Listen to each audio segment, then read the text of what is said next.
Um, this is something I think of our generation. It's about if you grow up with um, a revolution every 3 years in your life, that you have to change your whole set of value, vision, imagination, and whatever, and even discipline. Every 3 years or every 5 years, then you have to remake a kind of new identity, and you end up being, somehow kind of living in the tension between trying to adapt to the change of the situation constantly, and to hold on certain consistency in, as whatever you believe in. So I guess that tension makes you, at least our generation actually, so somehow still, you might use a very stupid word, utopian. I think that's the thing I consider as something really central. So very quickly, I grew up in Guangzhou, which is a kind of rebellion city in the big China. Any emperor comes down to that area, he would just get lost. Basically, that's the place that James knows very well. Well, no, we have a very well organized kind of a civic instinct to, I would not say simply anarchy in the sense that, but there's a kind of sense of resistance to the domination of one thing, especially when it has to do with individual freedom. So I grew up in the time that the Cultural Revolution started, and the first thing you learn in school is like long life Shenkman Mao. That's the first thing you write on the blackboard, before, of course, Libo. And in the meantime, it's also a time that actually our parents continue to somehow educate us with certain kind of hidden agenda, with the remaining kind of residue of some cultural heritage.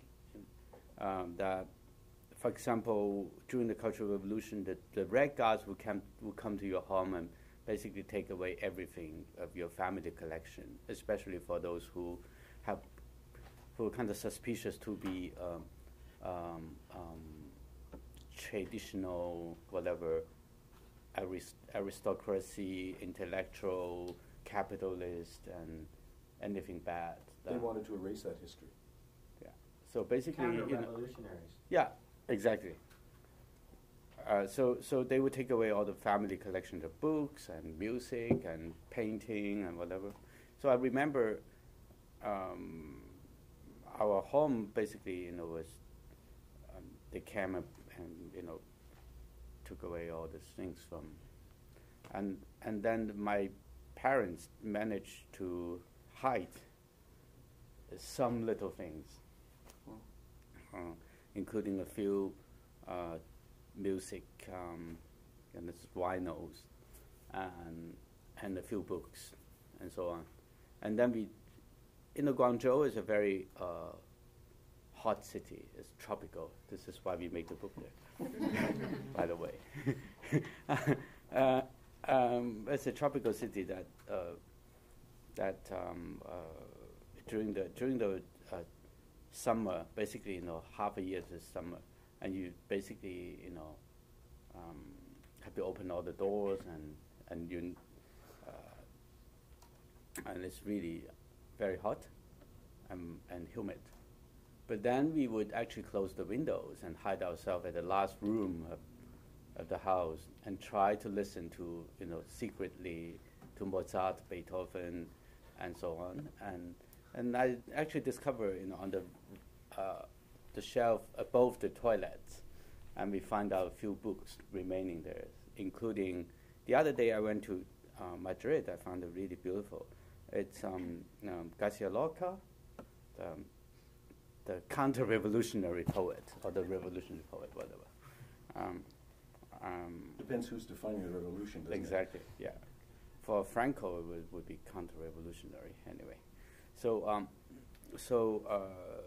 the other day I was in the Caixa in Madrid, this famous museum foundation, and it was very interesting. I found myself in an exhibition with Garcia Lorca and Dali together, talking about their early years. They actually were together doing the first, and then upstairs was an exhibition of Fellini, and Federico Fellini, the Italian filmmaker, and it was such an interesting moment, and that reminds me, my childhood actually. Of course, not really understanding what he said, but trying to read those poems, just like Punk, like a few other things that we discovered later on, and then so you have this very interesting kind of moment of imagining you get on a kind of journey that leads you to a world that is totally hidden behind the reality, and you actually wanted to somehow build your life upon that imagined world. I think that's why we somehow manage to do all these things. There's constantly this kind of energy is behind it, and then I like again a lot of kids of our generation, the schools pretty interesting too. During the Cultural Revolution, the first years they tried to ban the traditional format of education, which is very interesting. So from 7 years old, you were sent you go to school all the afternoons. You are not going to the classroom, but you're going to the factories or countryside to work with the workers and the farmers. And then when you get, to kind of second school, like middle school, that you would spend 3 months a year in the countryside. So the campus is actually there. So you would have some classes in the morning, and then in the afternoon you just basically work in the field. And that kind of training, when you look back, it's very interesting. Of course, you might miss a lot of things in the classroom, but on the other hand, you really learn a lot from real life, physically and also mentally. I think it's really important. And they prepare the ground for an eventual subversion of the situation, which is the end of the Cultural Revolution. That suddenly everything is possible. We are open to the world and so on, and interestingly, this kind of very revolutionary training make this generation prepare for that, to embrace the. On the way coming here with James, we were talking about in the 80s. We basically try to absorb everything. I remember when I was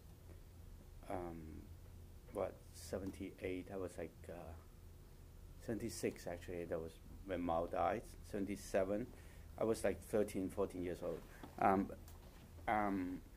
What we did was very interesting, and the bookstore starts kind of reprint and selling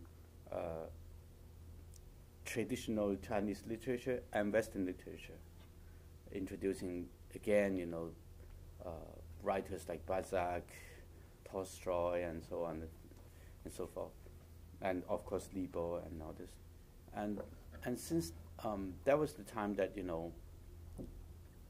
the demand is so high, and nobody can print so many books on time, so you have to queue up every morning at 5 o'clock in front of the bookstore, trying to get a book to buy, and that you are not allowed to buy more than 2 books and things like that.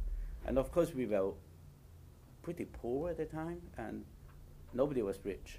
And everyone, basically, every family had the same money. So I remember my parents gave us 10 cents, equivalent 10 cents for breakfast. And we would save 5. And at the end of the week, we have something like 30 cents in the pocket. And then we queue up and buy a book. And that's our, the way of, trying to get knowledge. And then it was possible to go into university, because during the Cultural Revolution, the interesting thing, I think it was a good idea. It sounds terrible for you guys. Mao decided that the old-fashioned university system is only producing a new capitalism, bourgeois, and so on. So he decided to send the kids to the countryside, or to factories, to really participate in the production of reality before they can get a chance to have a higher education. And so during the Cultural Revolution, a lot of university students actually came from those high school graduates. They were sent to the world of real world, let's say, for sometimes 5 years, sometimes 10 years, and so on. And then they will have a chance to, if they prove that they're good enough in those kind of collective production units, and they would be select. It was not examination. It was selected by your, boss or whatever, to be recommended to go to university and to study. So, like famous artists like Xu Bing, he was one of the last group of this kind of selected students. So you have to prove yourself, and then for our generation was kind of different, because in 76 Mao died, and 77 they re-established the traditional or old-fashioned university examination system. So you 77.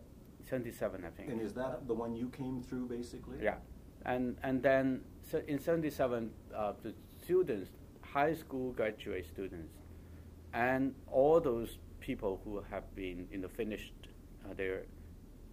they are high schools during the Cultural Revolution, we basically compete together to get in the university through a very conventional kind of examination of, like what you do here. Oh no, in Canada, do you have examination of the university anymore? No. Finished. No. After, thanks to 68. Yeah. Yeah. But that was a very tough competition. So, and then I graduated in 81 from high school. So that I somehow decided, well, that's a long story. During my childhood, also I studied art and also art history, and started writing on certain things. And you did medieval sculpture, didn't you? Yeah, that's later on. The funny thing is, actually, I wrote when I was maybe 14, 15. I started writing on Cézanne. Of course, at the time, there was no actual original work to be seen in China. So even today, it's very rare. So we could only get access to those things by kind of very bad reproductions, like tiny magazine pages and so on, and smuggled from Hong Kong by friends and things like that. And I managed to write a very long essay on. I don't know why.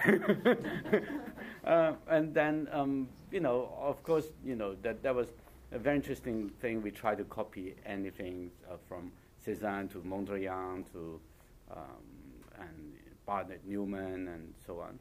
And in the meantime, I was also quite fascinated by traditional Chinese art, so like ink painting. And so in 1981, the Central Academy of Fine Arts in Beijing, that James knows well, started to re-establish the program of art history. So the Department of Art History was basically closed for more than 10 years. And so they reopened it again, and then they have, so I applied for that. They have only 10 seats in the tiny building. The building was very small. It was in the very center of Beijing. At the time there was like less than 100 students for all the years, all the departments, and we had 300 faculty people. That was the Chinese system at the time. And so it's absolutely the most difficult place to get in. So I don't know, I was very young and naive. I was like 17, coming from high schools, and other guys, actually other candidates, were like from 28 to I don't know, 25 or something. Most of them in their early 20s, mid 20s, something like this. Because there's like a 6 to 8 year period when there's really no higher education. Yeah, right? That's right.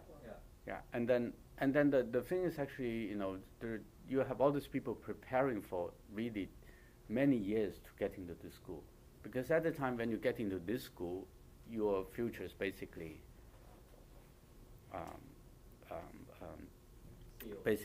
sealed, and basically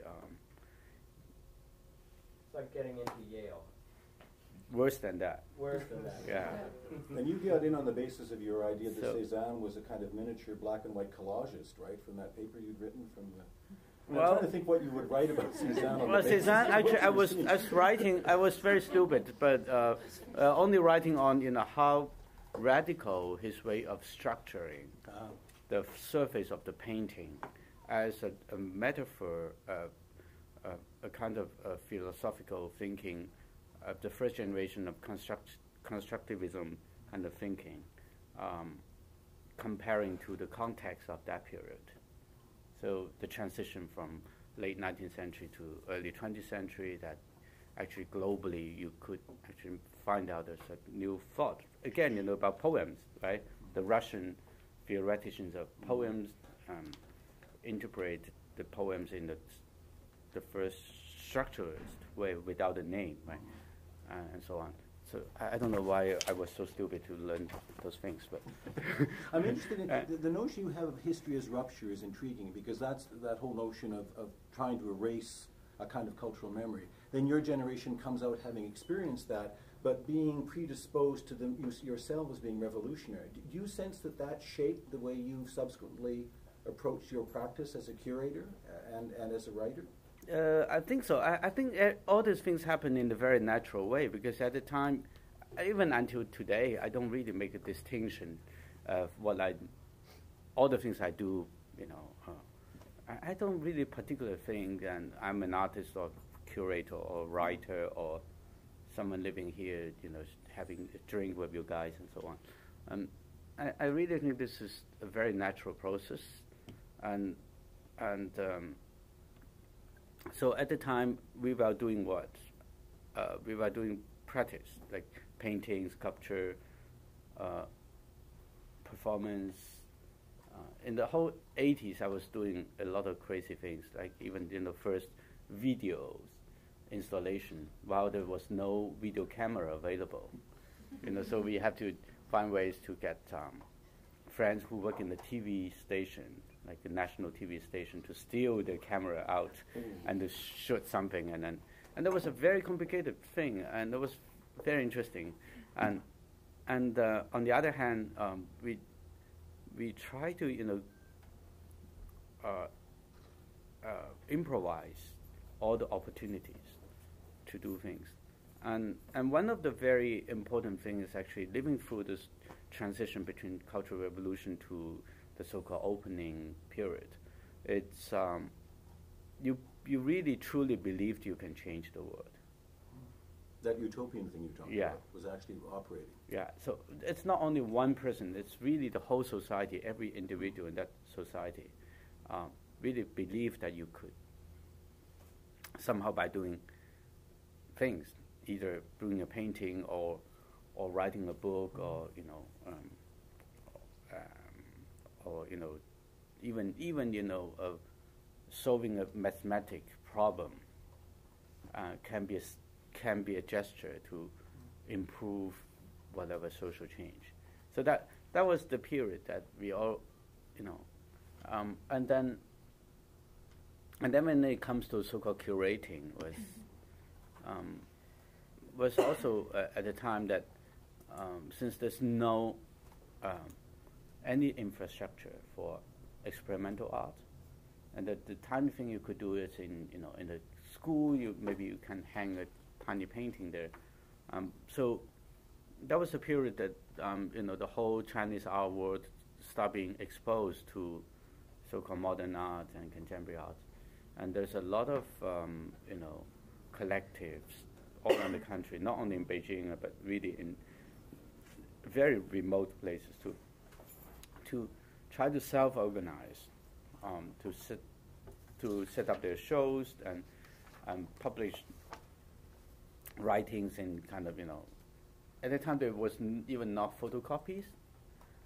We had this, how do you call this, this prints, like traditional, with a piece of wax paper you write. How call this in English? Carbon copies? Yeah, carbon copies. You might not even haven't heard of that. And so we did that, and also the funny thing is actually, at the time there are some books, for example, published in Taiwan or Hong Kong as the first generation of translation of art history from the West, and nobody had that. Maybe occasionally a friend can bring one copy in, and people would actually do handwriting copies. And you just copy, and 5 friends copy a book, and then you just circulate, and that's how you learn things. And basically, within a few years, we have gone through like 150 years of history, and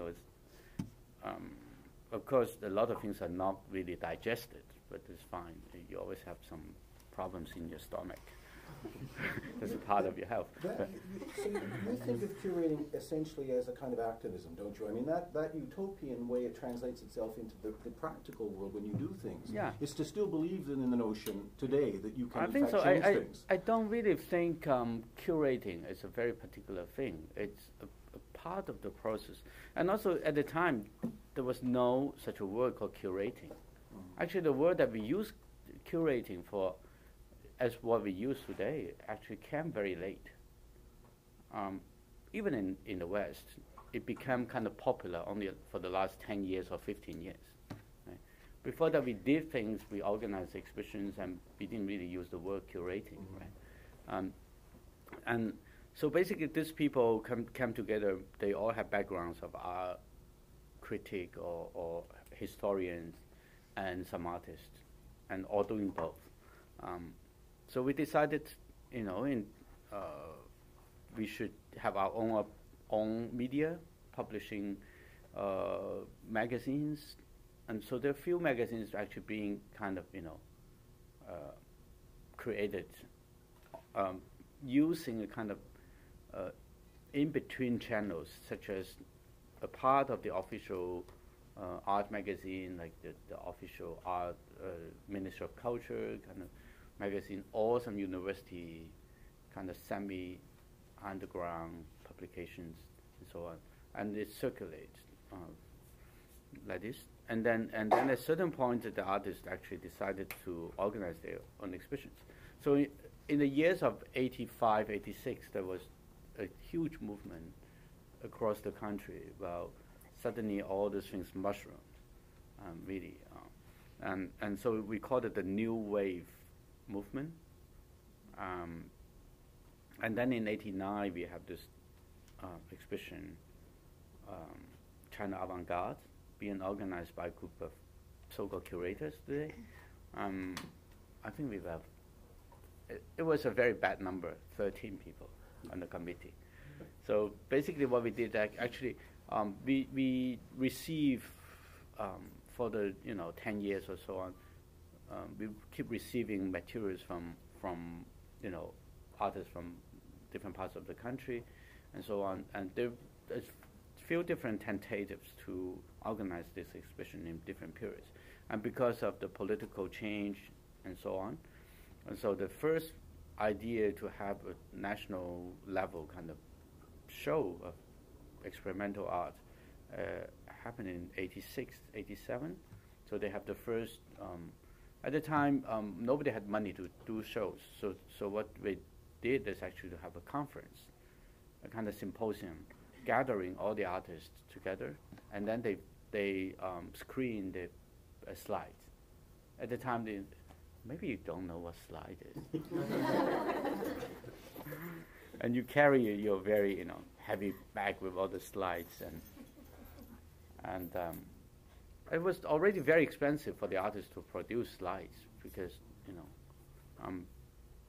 so you would have a gathering for 3 days or 5 days somewhere with all those people, and they would screen the slides and have a discussion. Sometimes could be extremely intense, and even guys are fighting on the table, throwing bottles and so on, because they don't agree that art should not be abstract, and the other one is art should be more national, and the other. That happens here in faculty meetings all the time, but it's not unique to yeah. And then they went on several times in at this kind of level, and then. Well, that went on for years. I attended one of those like in '94. Yeah. Right. Yeah, they still went on until the market came actually. Yeah. '94, you were preparing to take over the world when you were in Shanghai. It was just on just at the cusp, just before it sort of turned into. Yeah. So that was that was how things were organized, and that generates a whole group of people, including like Gao Minglu, Li Shanting, and also a lot of people mentioned in this book that Fei Dawei and so on actually became a kind of monster that combines, writing, social activism, curating, and teaching, and so on. So you find yourself in a kind of multitasking kind of situation, and then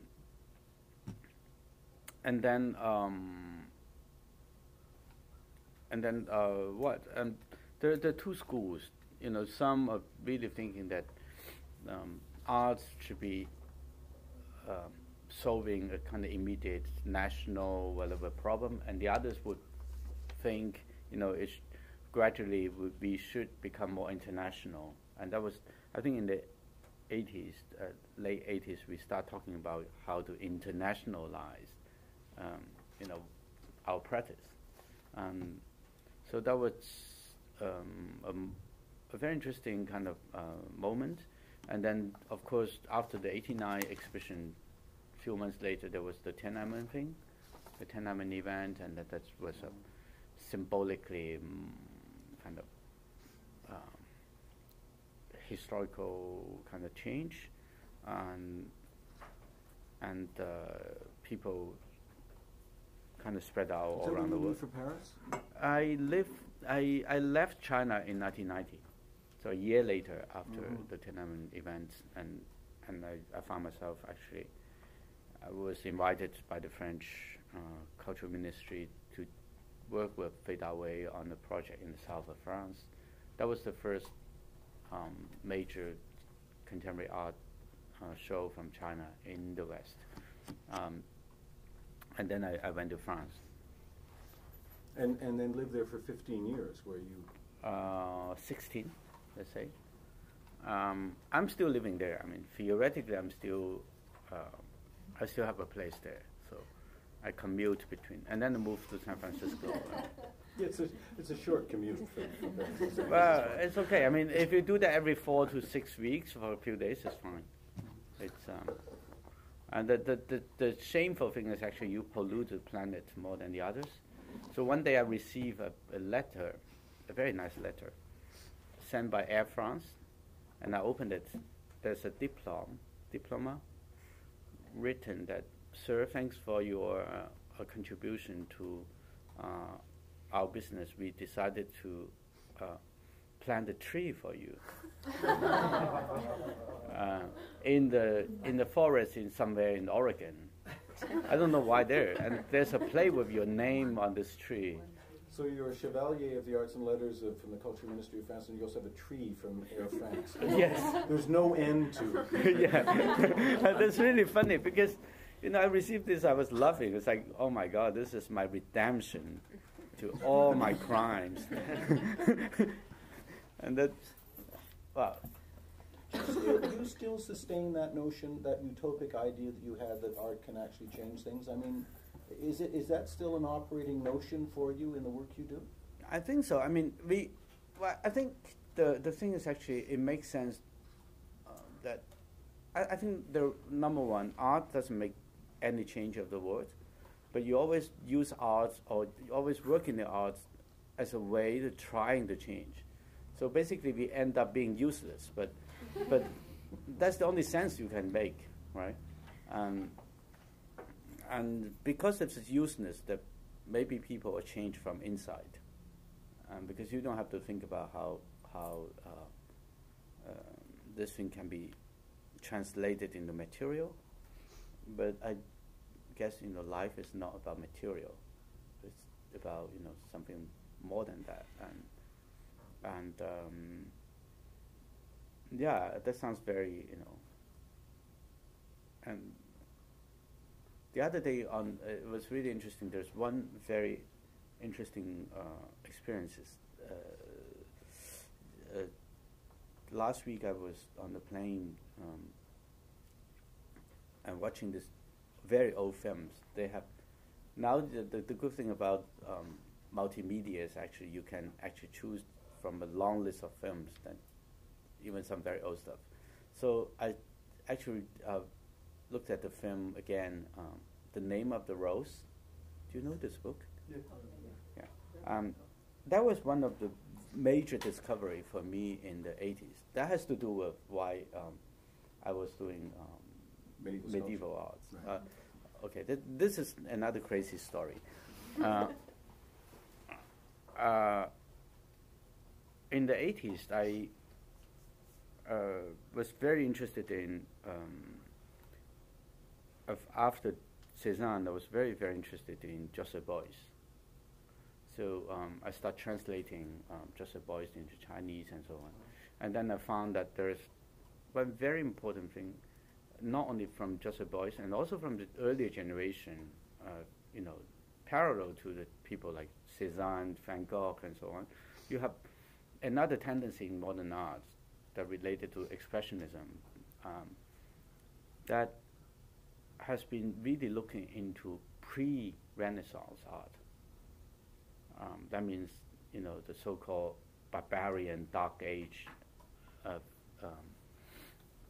the Middle Ages. So I start actually trying to understand what that means, and also to understand the so-called European culture, you really need to have some knowledge of that period, especially the whole tradition of theology from St. August to St. Thomas d'Aquino, and so on. So I felt it really so interesting to read all these strange ideas and to try to solve the problem of if God is a man or God is a spirit, and how can he have a son without having relation with any woman? How a woman can, and so on. And this is really poetic. And in the meantime, the whole political struggle for 500 years in Europe was about to prove if God is one or two or three. And what's that mean? And then it brings you back to the whole debate of, Platon and so on. So there was a very interesting thing for me as an exercise. And then I got really fascinated by the architecture and sculpture and manuscripts of the books. So that this is why I just mentioned the book of Umberto Eco. Basically, Umberto Eco is a kind of Andy Warhol of medieval culture, right? He was like translating into the modern language of these things. And it has to do with the whole generation of like Foucault, who tried to reinterpret the notion of modernity through the whole, biopolitical kind of environment and so on. So that, for me, was, of course, the information we could get was kind of fragmental, and I was very, lucky to meet a few German and English students in the Central Academy. Like later on, James Cam in the 90s, more or less the same kind of visiting scholar or students, exchange students, and so on. And they could actually help me to actually gather some information. So I have a few friends who actually, during the vacations, they went back to Germany and so on, and went to the library and photocopied a lot of books for me. That was a great favor. At the time, the circulation of the books was like, nobody questioned copyright. And this is another very interesting American device. But anyway, so that's how we study. And then I told my professor, I said, I want to do my major on Romanesque sculpture for the BA degree. And then he was like, okay, good, wonderful, but nobody can teach you here. I said, okay, the only thing you need to do is actually, can you just sign on my thesis? And of course, this professor, particular one, Shaodajun, who actually was educated in Soviet time in Moscow, like the first generation of Chinese art historians trained by the Soviets, and so he was kind of exposed to certain kind of modern art and so on, and he was the one actually very influential for our generation, because when I was in middle school, I read the first introduction of modern art by him in the first issue of a magazine published by the Central Academy. It was 78, 77, something like this. And it was very brief, like maybe 10 pages or something, going through 100 years of history.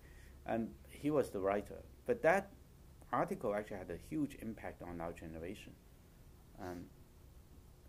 And the first time you saw a kind of impressionism, and then Matisse and goes on.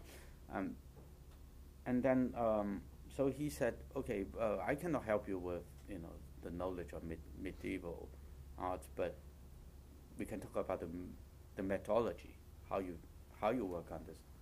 So that's very helpful. And then I went on. I became crazy about one thing. Again, it has to do with the name of the rose. Is the Lindisfarne Gospel. Do you have an idea about where Lindisfarne is? Lindisfarne is a tiny island outside of the northern England, on the border between England and Scotland, outside of Dundee.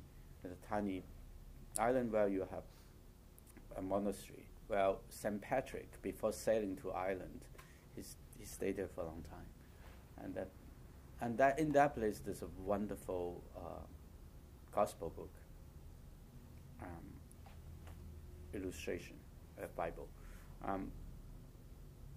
and that book. Of course, I haven't been able to see the original, but there was a very beautiful reproduction book published by Skira. At the time, it was really rare, and I happened to find it in the library of our school, and nobody touched that. It was really a very beautiful book like this, and then I became so fascinated, so I decided to study that. Well, very early on, you've had a fascination with the periphery and not the center, almost from the get-go. I mean, it's intriguing as you talk about your life. it's always eccentric in the truest sense of the word. It's out of the center as opposed to being in the center. This is actually there's nothing which can really say the center. But basically, we have this myth about having a center, just like a nation has an identity and so on. But this centrality, for me, is always consisting of a complexity of different peripheries or peripheric things, and those things are always changing, are always kind of shifting and so on. So this is why for me, I never really thought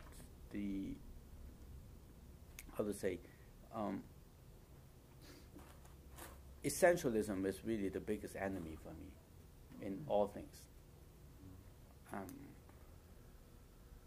And because that's the origin of all kind of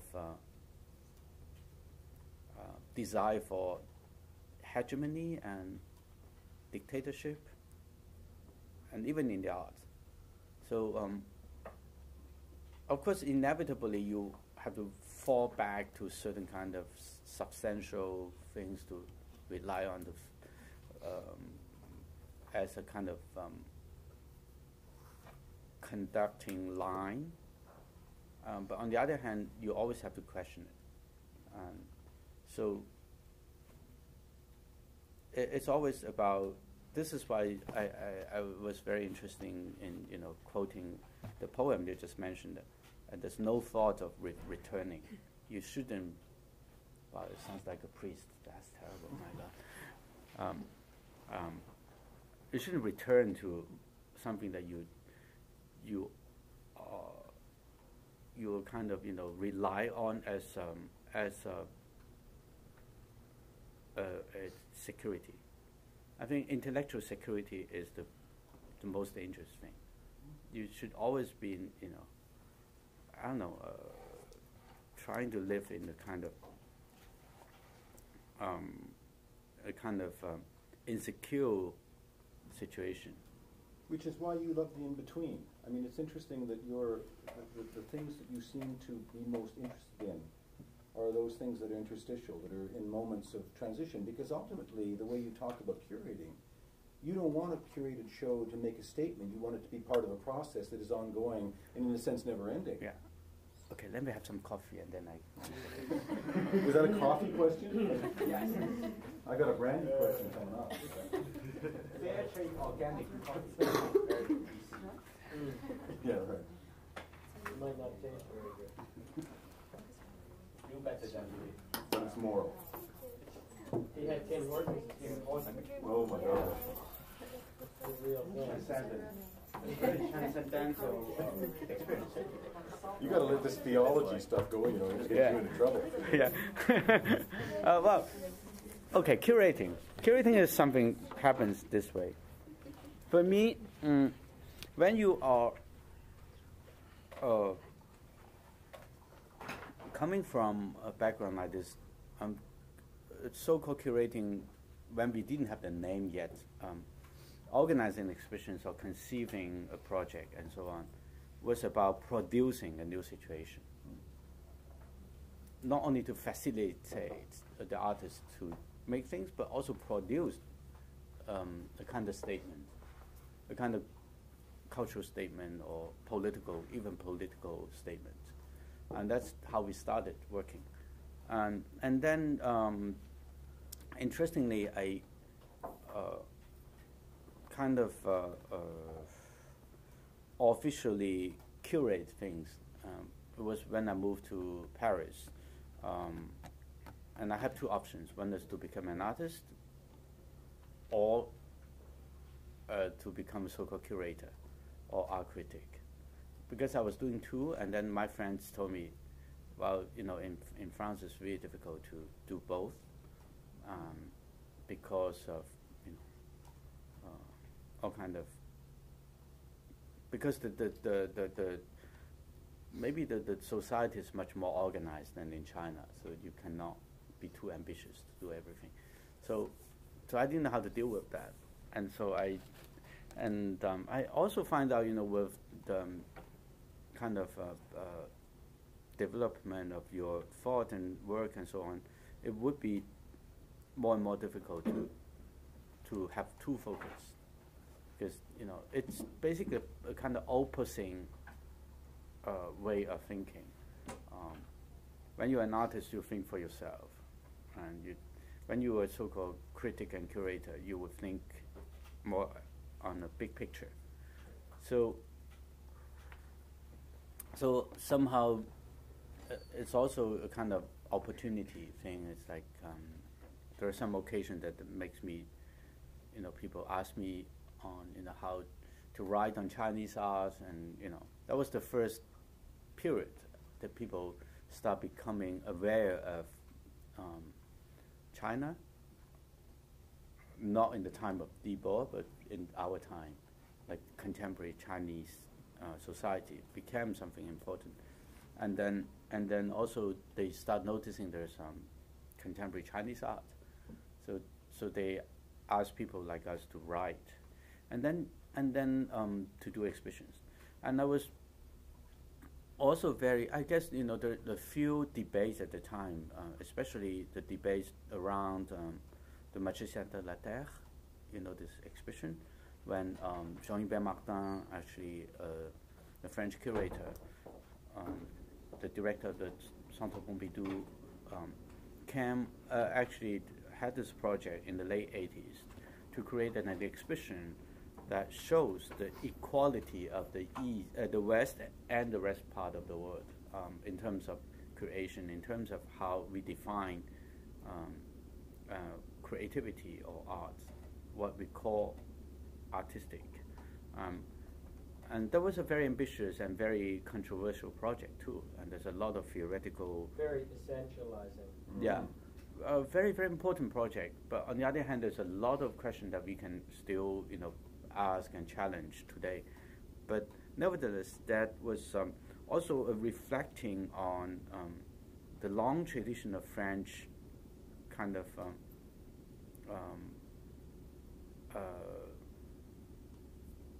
exoticism kind of tradition, that starting from the colonial time, related to, in the form of cabinet de curiosité, yeah, exactly, to the contemporary form of, through the generation like Sigalen, yeah, to the into early yeah, psychologists, and when you think about a lot of science, what we call science today, it's supposed to be objective, it's supposed to be telling the truth and so on, but actually they're closely related to the history of colonialization and history of possessing the other, controlling the other, and so on. So a big deal of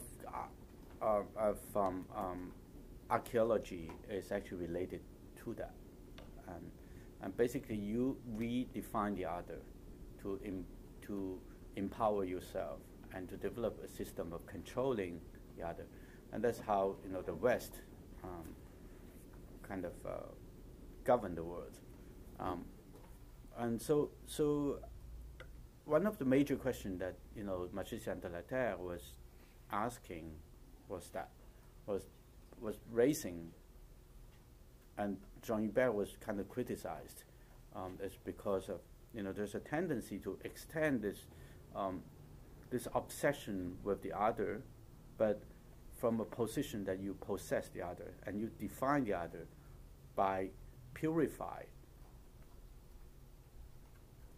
their products, to isolate it from their context, and especially to isolate them from the possibility to participate in the making of the modern world.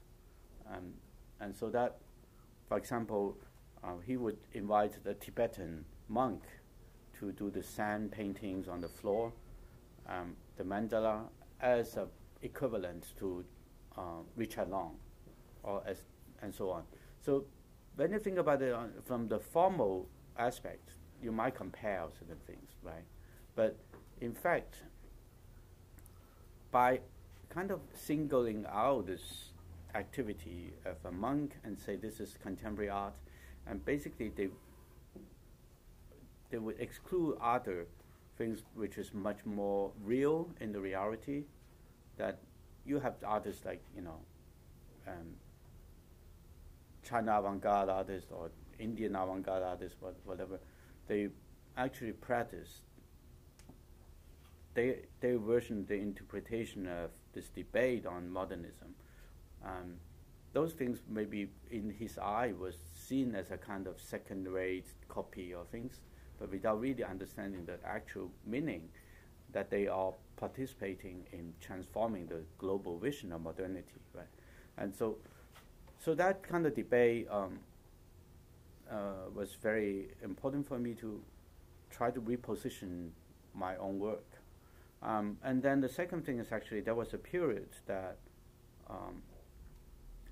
there's a maturization of the in situ or the site-specific work, that as a way to go beyond the traditional institutional framework. So from the generation of minimalism, land art, and so on, and the impacts on, also in Europe, you have another tendency, starting from arte povera and so on, to really kind of go beyond the traditional format of white cube museums or galleries, and how to reconnect art and real life and so on. So these two things actually became, I think, really important for me to re-understand what I'm writing on Chinese art or how to represent it. So I find out that it's always a very dangerous thing to represent, to pretend that you can represent something which is not possible to be represented. And the contradiction about representation is actually you need to basically stop the process of making and make it into one image or one set of image and one set of discourses that has a clear definition. And I think, especially for contemporary artists, we are still in the process of making, and how to represent this unrepresentable thing. It's, I think, a major challenge of curating. So in '99, when you start doing something like Cities on the Move, is that an embodiment of that, of the process of going to unconventional places to show art, to literally keeping the show on the road? Because you how many cities do you do this? A 3-year, 4-year project? Well, okay, Cities on the Move actually started in '97 and went on for almost 4 years, and it went to 7 different cities in the world, and in different avatars. Let's say, we can use this very old and very fancy word. Yeah. Well, let me go back to this question of how to present instead of represent. So basically, the first some of the first projects I did was at my own home with my wife. We did this project called in 1993. It's called a Meeting in the Corridor, and we lived in a tiny chambre de bonne in Paris, like there's rooms under the roof, right? You can see from all those old-fashioned French films. We lived in a tiny thing which is like 35 square meters, with a corridor. The corridor is like these 2 tables, something like that, 5 meters, a little bit longer, 5 meter by 1, but triangle. And then when we moved into this place, I think there are some pictures here in this. In which one? This famous tropical. Hirshhorn is Yeah, Thomas was. Let me see if I have it. It's somewhere.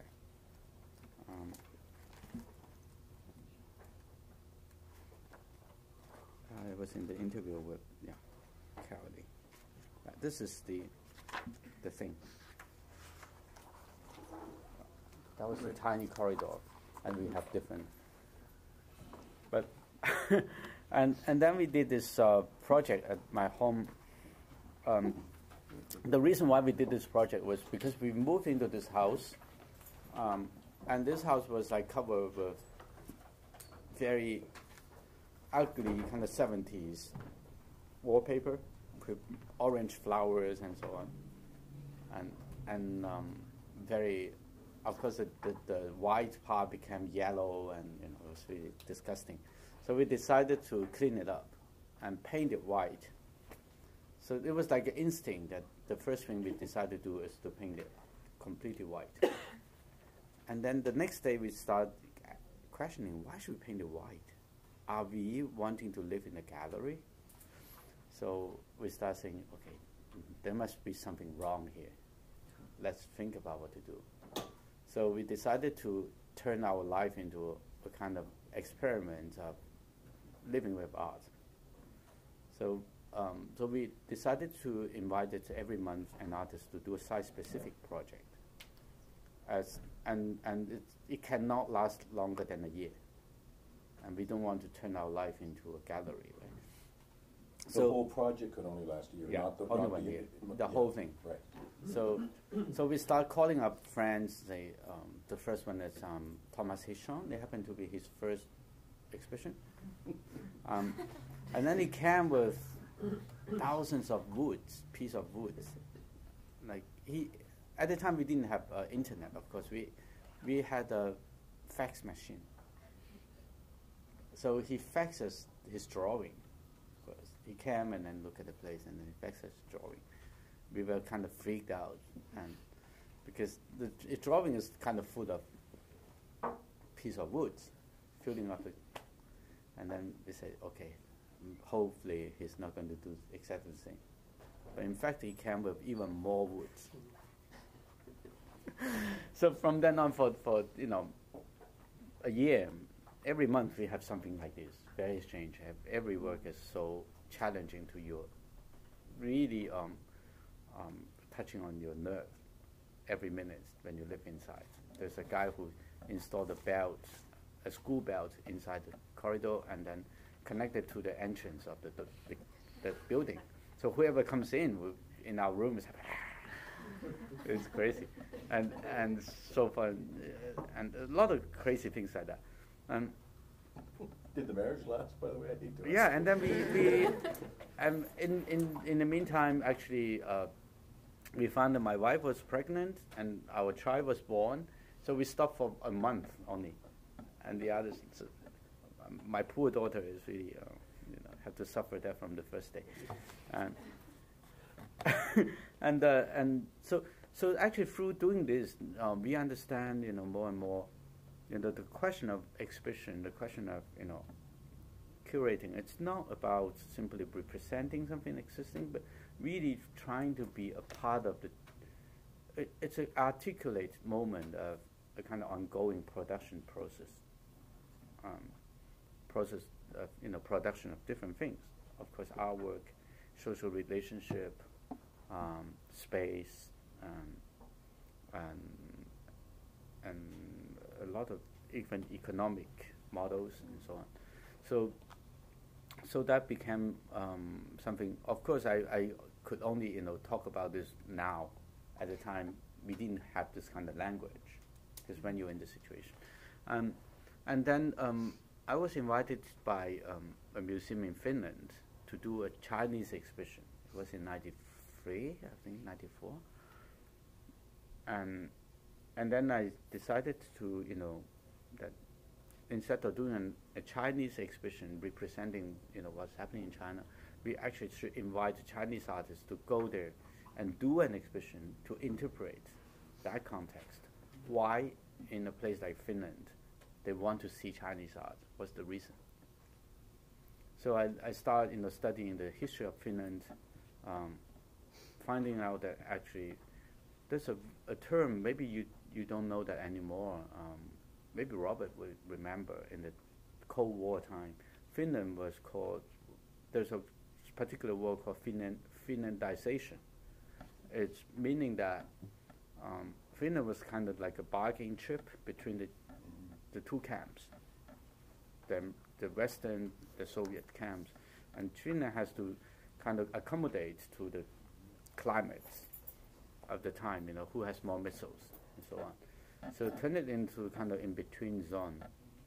And what's particular about Finland is actually how this kind of status after the Cold War would become an opportunity to rethink the question of center and periphery. Who's the center, who's the periphery? Actually, Finland actually incarnates both at the same time. And that said, and it makes me think of, Chinese art, all the effort of Chinese artists during the last 10 years was to fight against the idea of the centrality of China as stable, imperial, whatever, nationalist project. So basically, artists are traitors. Artists are bad guys, right? And if you're good guys, you will go to work in the bank or in the party or so on, but not as an artist. So that's just as an aside, I was thinking that about the Ang Lee film Lust, Caution was all about the real dangers that, and metaphorically speaking, it was really about the dangers that artists present, right? They were assassins. Yeah. They were in the movie. They were like idiot assassins, right? Yeah, they are kind of exactly. They're kind of constantly plotting how to cook the most dangerous poisons and and so on. So and so I decided to call the exhibition Out of the Center. And out of the center meaning that a kind of double gesture from China, those individuals trying to struggle to go out of the center, and the Finnish context is a place that you kind of rethink the center. So and then physically the exhibition was in one big space, and then I managed to get all the artists to work together, 5 of them, and they installed site-specific installations. I usually try as much as possible to bring the artists to the site to produce a project for the site. So basically, we managed to work all this together. So the works will be one overlapping another. So they're all kind of intertwined. And I think there's a couple of pictures here. Apart from all this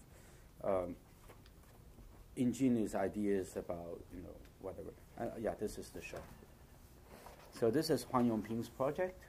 Basically, he drew a hole on the wall of the entrance, and there's a rope. Then the rope goes in 8 ropes, and then they're connected to a huge net, like a fishing net. And if you pull it, the whole exhibition would be put into this fishing net, and you can go around the world with it. And in between, you have different kind of things like Chenzhen's, almost like a spaceship, and Yan Peiming's paintings, and Zhang Peili and Yan Jichang's, like the swimming pool. And basically, Finland was also a country where you have a lot of islands, and you have a lot of mosquitoes, and it's terrible. And so, and you have a jazz festival there too. So you play jazz under the bombardment of the mosquitoes, and so that was totally fascinating. So we did a show that combines all these things together. So that was kind of prelude of a lot of things after coming.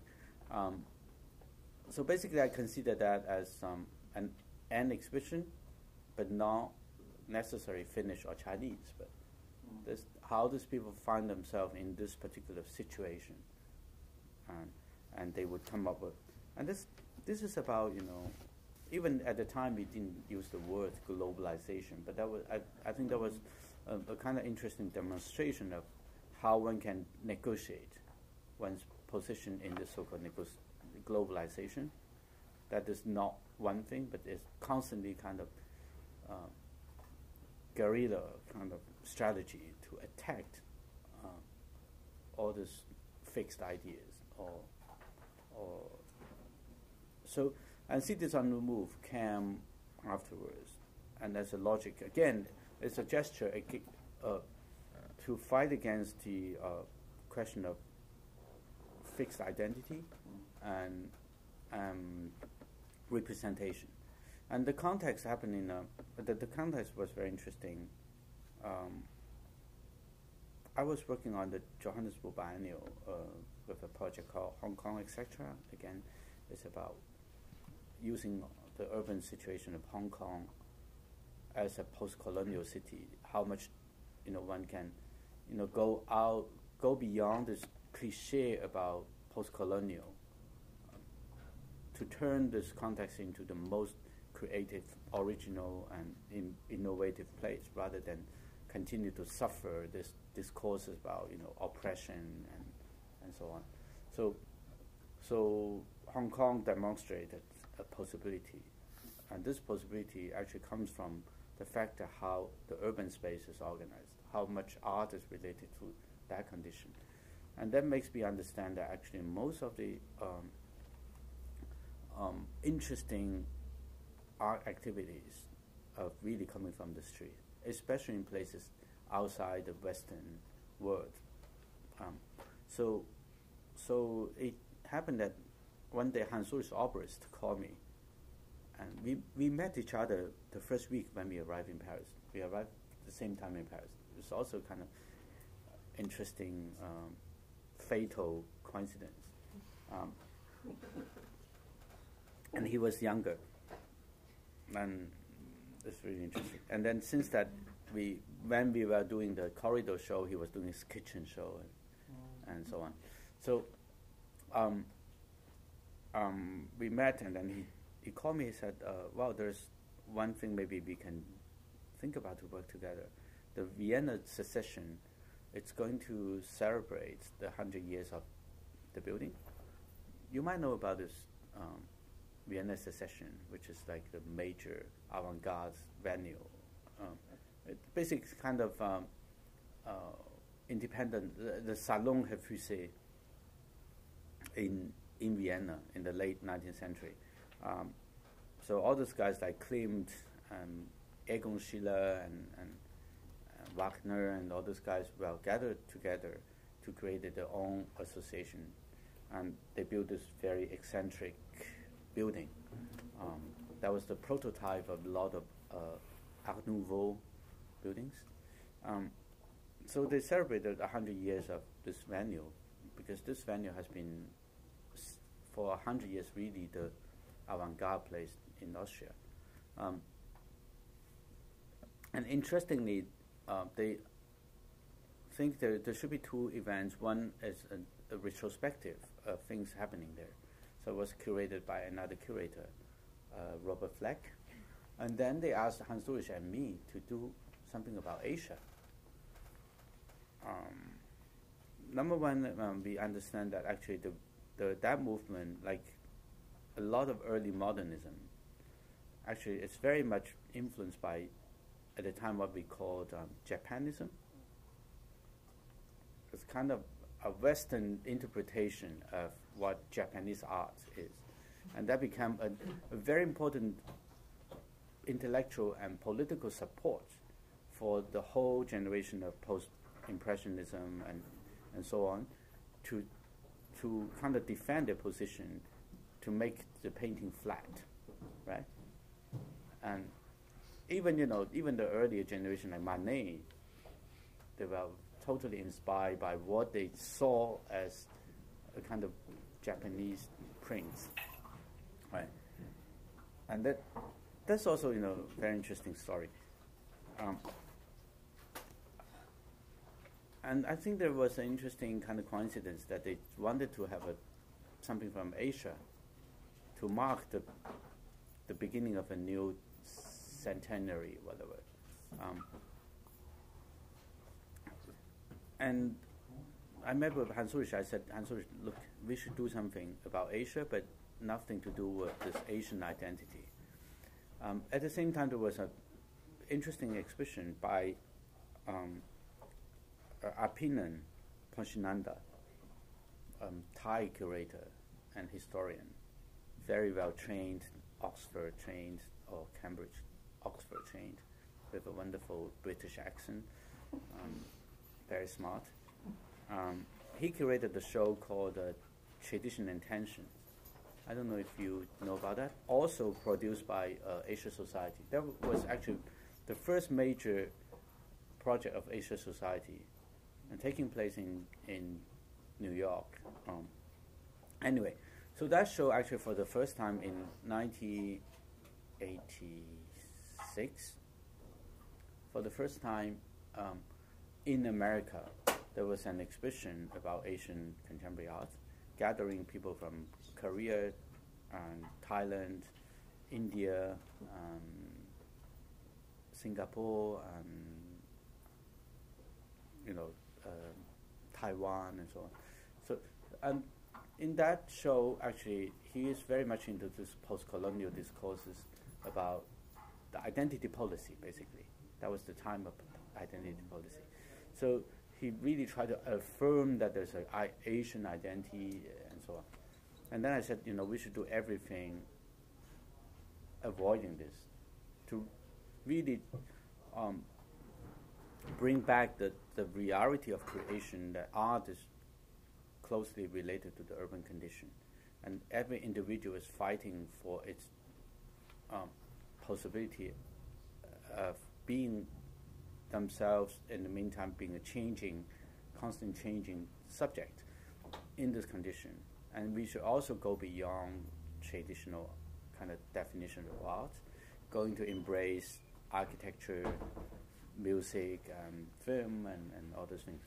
So, of course, Hanru is also, working on this very, in a very active way. So we did, and we have 6 months to work on that project.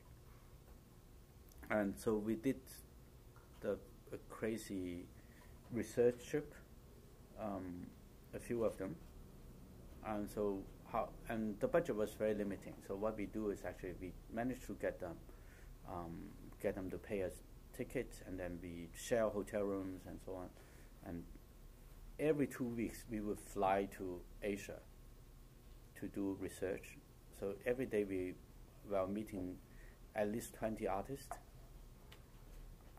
We would start at 7 o'clock in the morning or 6:30, and we went back to the hotel at 2 or 3, and then we continued to work. That's how. And this is actually comparing to how urban changes happen in Asia is nothing. They can build a building in a week. We have 6 months to work on the show, so there's nothing.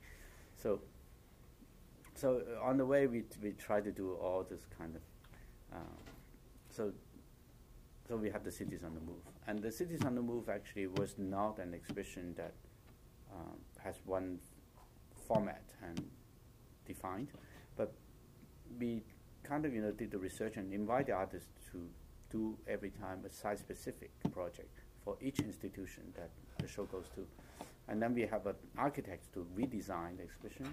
So basically, it's like every time we rebuild a city, in and out of the space, and this city functions like a real life.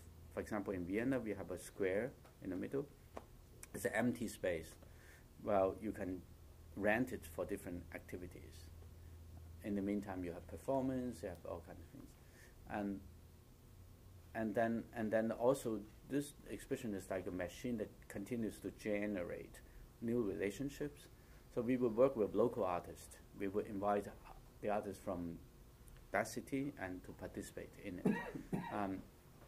And it's like a snowball. We start with like about 80 artists. We end up like having 500 or something. So we don't know.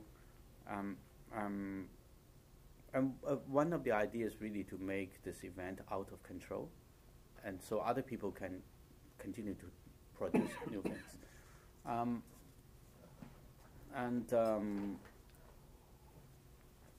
Well, there's a lot of funny details. If you have a chance to look at that one day, I don't know. And then one step of this show actually was going back to Asia, was in Thailand, in Bangkok. So instead of making an exhibition, we decided to use the concept of Cities on the Move to create an urban festival, to work with about 50 different venues. So that was totally crazy.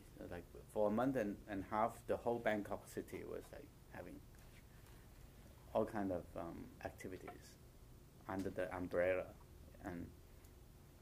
and what? So that was Cities on the Move, but that became kind of, I think, a new departure for my work, to really rethink the role of what we are doing. And then I went on, different biennials and so on.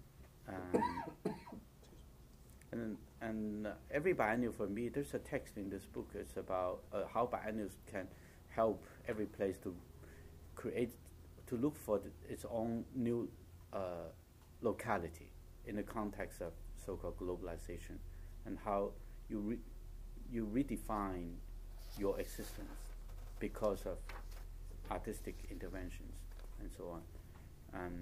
And of course, that has been very much inspired by the ideas of Arjuna Badurai's, the work of imagination, right? And then, well, I have been doing, as Robert said, I've done, 20-something things called biennials, and then I give more and more thoughts on the question of public space. And so for the last few years, this afternoon I'm going to talk maybe a bit more about the public space. How art actually can generate new relationship of a new way to define public sphere in the time of privatization. And that, I think, is really a very crucial topic for our time. And then also I kind of give some thoughts on infrastructure. What kind of environment that we can imagine and produce for the continuation of the possibility to produce diverse forms of creation, not falling back to the one system in different cultural conditions. So actually I started certain kind of experiments in the Guangzhou Biennial 2002, and then the Shanghai Biennial 2000, and trying to solve some very particular question of political environments and social conditions. What kind of condition you should actually imagine and try to help produce. Because in Guangzhou, you wouldn't be able to put the kind of artists you could put in Global Multitude or other of your shows, could you, for reasons of possible censorship? Could they even have gotten through necessarily, or were you aware of those tensions? Well, censorship, actually, I really never had a actual censorship problem in anywhere except in America. I would talk about this. How can I interrupt for a minute? I just want to, you talked about essentializing being your big enemy, but it seems to me that instrumentalizing is on the opposite end of some kind of spectrum. Yeah. And I'm sure you've faced the charges before. Yeah. But the notion that art is an active agent in social change, mm-hmm. and that's the primary function, that it's among art's primary functions. Well, that's a very it's an instrumentalized notion on one hand, but at the same time, it also seems to me, and I'll throw this out because we're having a conversation, it seems to me a very Western European idea. No, actually, it's very Chinese too. Art as activism is a Chinese idea? I think so. I mean, culture as a social, whatever. Look at that. The whole history of Chinese intellectuals actually very much about contributing to the social good. So the idea of a Chinese intellectual in the tradition is to go through all the examinations, going through all the bureaucratic hierarchies, and so you achieve a position where you can actually serve your people. From within. From within. Yeah. And once you are not able to do that, or and then you will escape to the paradise. This is why you have this Tao Yuanming, this guy who, basically he's a loser in the political terrain, and then he would just escape and write his poems, right? And that was the tradition, but that's not the tradition I try to embrace. I'm not talking about artists should do a kind of straightforward social good. That is something, again, essentializing. I think it's really important to think about what is social good. The social good is about a place where people can basically have their own positions and express their own voices with diversity and difference, and try to resist to be instrumentalized by one dominant ideology. So the question is actually, it's inevitable that you have to deal with the social issue, right? Even you are the most transcendent abstract painter, but in fact, the most of the abstract paintings, if you look at the history, there are different reasons to do abstract paintings. But one of the major things is actually it condensed the things that are the most difficult to say because of the social environment, and that is translated into some radical ideas about formalism, for example. When you think about formalism, even the very silly Greenberg ideas about the purity abstraction actually comes from a very particular need. That was to prove that what is avant-garde, what is the left, against the conservative figurative paintings in the particular moment of America, kind of empowerment as a new empire, right? And so it was a very clear political gesture to claim this ultimate formalist purity, right? And when you think about that, and how this thing is in the 50s being kind of manipulated by the irony is by the American propaganda machine. And so all this together, you think about it, that basically you cannot escape from this mechanism. The question is actually how you struggle from within. And so I don't think instrumentalization, I don't think what we are doing here is not, it's about instrumentalize, but it's about facing the challenge of instrumentalization. You propose kind of deconstructive solutions to it. Another demon that emerges, obviously, I mean, when you talk about the Cabinet of Curiosities, the impulse behind something like the Cabinet of Curiosities was the inquisitive, and it had a certain positive aspect.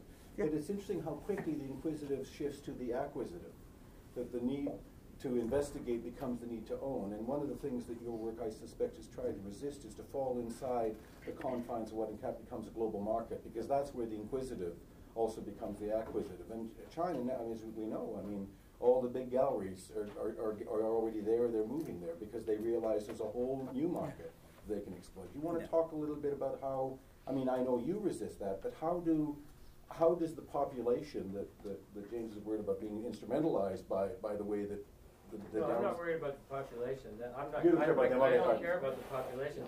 I care about art. Good, no, I care about art. I care about, I mean, I think it's unfair to take this position that you either have social good or you have formalism, which seems to be this other polarity. But as these guys all know, we work with material, we work with representation, we work with, we have tools, right?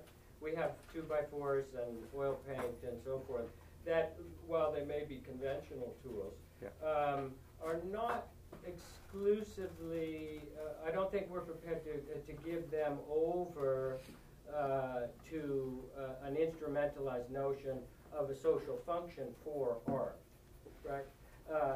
That there are disciplinary attributes in the art world that aren't necessarily in the service of making the world a better place. Yeah. Well, at first I think it would be a little bit too simple to say we are making the world a better place. The world is not necessarily better, whatever we do. But on the other hand, we are always hoping that it would be better. Why we don't know what better is. More interesting. Yeah. Anyone can tell me what better means to you. I don't know. But and definitely, I guess again, the question is, about the market and so on. Again, one should not simply essentialize the market either. I mean,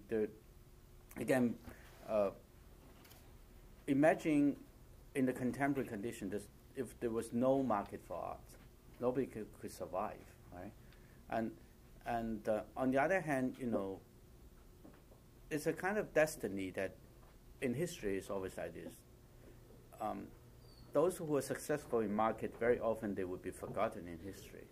Do you remember those famous guys in the 19th century saloon? That was the market, right? And all this Pompier, and do you remember their names, their paintings? Nobody wanted to look at them anymore. And you have all those losers in the market, they survived. So, but those so-called losers, actually they was fighting very hard to get into the mainstream market, but they were not accepted. So they make their own market. That was basically the Salon des Réfugiés. And when you think about all this, and there was now a kind of essential kind of borderline, but on the other hand, it's a question about how to again use the condition. So, I have a personal principle that maybe this sounds very redundant and old-fashioned. It's I would never curate a show for a commercial gallery. I've never done that, and I'm not going to do it. I might, write articles for the books and publications on the artists that I like. That's fine. But I don't know why I developed this kind of strange phobia to curate in the galleries. Because that's a gesture that you participate directly in the trading, right? That is not the thing I feel I should do. I'm not against other people doing it. They're fine. And that influence, that's too easy. I mean, you're just delaying the influence that you have in the way that the artists that you curate in the shows are then perceived. I would suspect is pretty, not market-driven, but market-effective. I know that's not what you're trying to do, but it's naive of you to think that you're not part of that process, surely. Of course, I am a part of the process. I mean, I would not say I'm not the part of the process, but simply because I think it's a question of taste at the end. It's like I don't have this taste to do things like that. And then, but I also did one very strange thing lately for the Shanghai Art Fair, the SH Contemporary, which is like new art fair, basically existing for the last 3-4 years, I think. And it's trying very hard to be international and so on. And they asked me to curate a part of that. I said, now it's very fashionable to have curators to do things in art fair. I did a couple of things in Madrid, in the Arco, many years ago. It's like, choosing young artists to be present in the art fair and so on.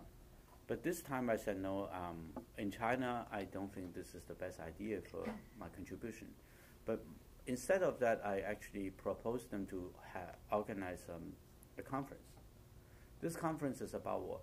It's about what kind of market, what kind of collection. Because we are in a time that, basically all the public institutions are losing their powers and money and whatever influence because of the huge investment of the private. So most of the market is basically defined and oriented by the private money. So in this context, I was thinking, China now is having so many museums are booming and doing things. but they basically don't have the capacity. The public institutions don't have the capacity to compete with any private sectors. So I organized this conference, gathering major public institutions from the world, their directors. I mean, public even in the American sense, right? From the West, from Asia Pacific region, from China, to come together and talk about, and a few private collectors, to talk about how to develop a strategy, an idea to build collections for the public. It doesn't have to be a public collection, but for the public. What's that mean? So I invited directors from the Tate Modern, from MoMA, Pompidou, and so on, and then some museums in Singapore, in Australia, in Japan, and from China, to gather together to talk about this issue. That happens in the art fair, that everyone is kind of speculating on who's paying more than the other. So that was a little bit like a kind of poisoned gift to the event. So you always have to do this. Just don't try to get a Trojan horse into ARCO where they'll realize the real story behind the inside is. Yeah. What is the story with food, by the way? What are we doing here? They said lunch and they just delivered it. I have nothing to do with any of the organizational stuff. I'm just here. So, but I do know that that Jess and Ashley have to leave in 10 minutes. So we should. So you should really break for lunch. Okay. Now would be ideal. Let's do it. Okay. Sorry so I'll just take the lid off and But you can obviously you can be assaulted later. So thank you.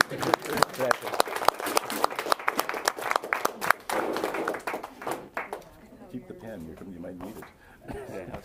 Start it. Okay. I didn't realize it.